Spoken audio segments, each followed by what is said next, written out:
Foster placement, the fifth type of grandparents' rights.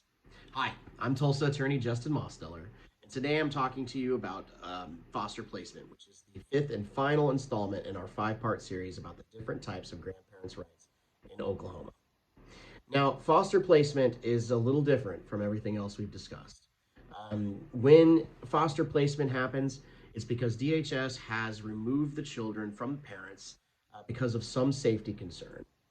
And the case is entered into what's called a deprived case. So the state has filed a deprived petition alleging that the children are deprived in that the parents have failed to protect or exposed to domestic violence or using drugs, and often all of the above and more.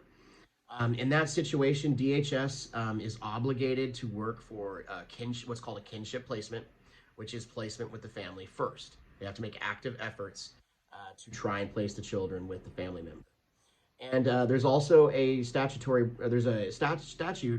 Title 43 that actually gives an order of preference as to who should have custody of a child.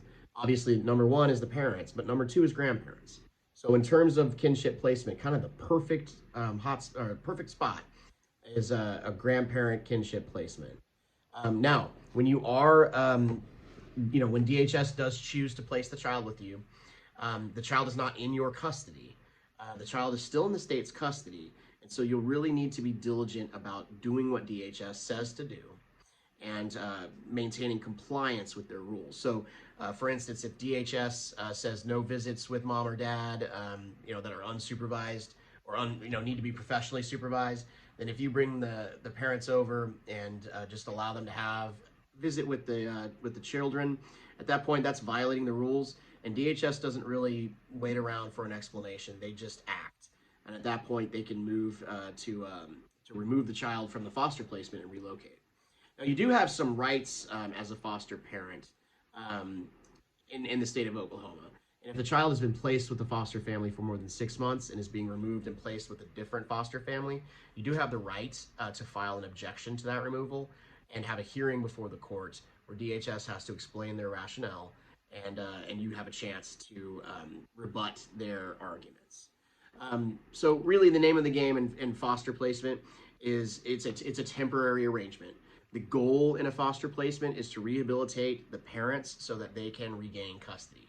Now, that's usually the way it goes, but sometimes, they do change the case plan from reunification to termination of parental rights, and at that point, that foster placement may turn into an adopted placement.